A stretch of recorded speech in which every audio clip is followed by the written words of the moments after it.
Bonjour les amis, comment allez-vous?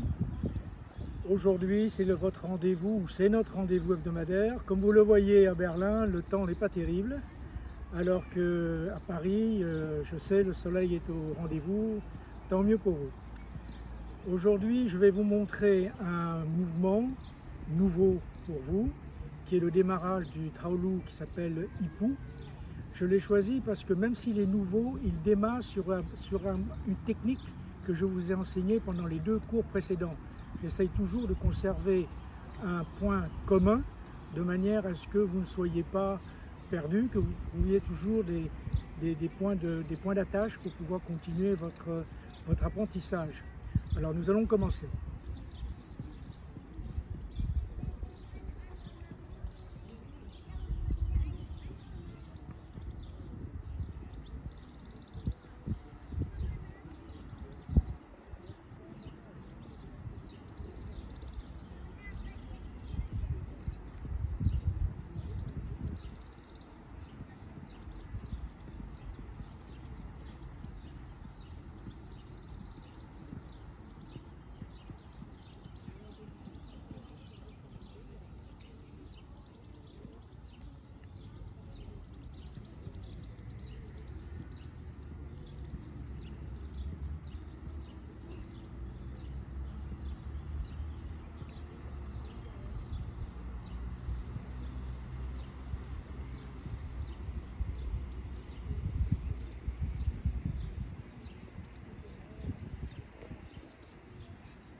Voilà, je vous l'ai décomposé. Maintenant, on peut le faire d'une manière un peu plus fluide. Allons-y.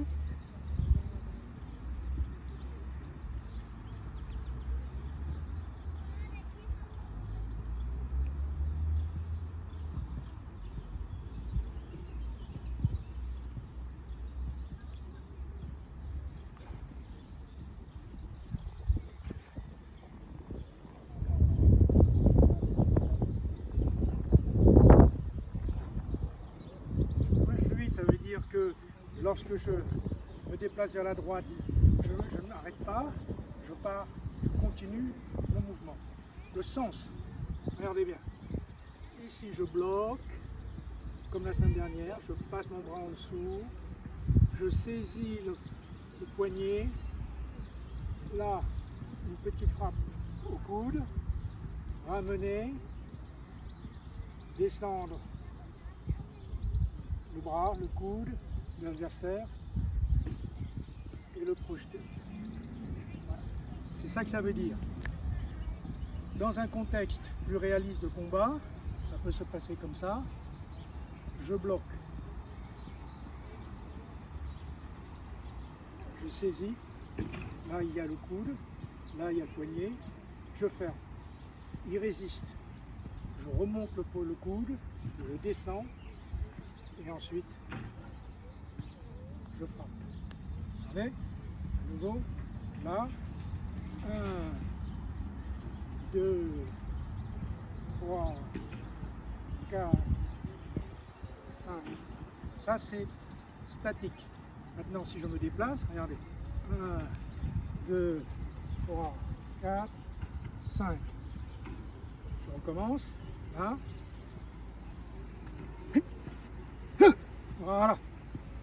Donc, aujourd'hui, pour la première fois, nous allons aborder ce qu'on appelle le Tueshou. Tueshou qui veut dire pousser des mains, qui est un exercice conventionnel qui se fait d'une manière courante, mais que je ne fais pas parce que le Tueshou existe dans le Traolu. Et donc, il vaut mieux travailler le Tueshou en situation de réalité plutôt qu'en situation conventionnelle. Là, c'est le premier mouvement que vous allez voir. Vous voyez, regardez, quand je bloque la clé comme ça de l'adversaire, ici, il va réagir, il ne va pas se laisser faire. qu'est-ce qu'il va faire? Il va probablement tirer son bras vers lui. À ce moment-là, je soulève son coude, je descends le poignet, et après je descends là, pour le repousser ensuite et frapper au visage. C'est ça, threshold, mais il y aura d'autres mouvements. Eh bien, ce n'est pas simple. Je vous souhaite une bonne semaine et rendez-vous pour la semaine prochaine. Ciao, ciao les amis. Au revoir.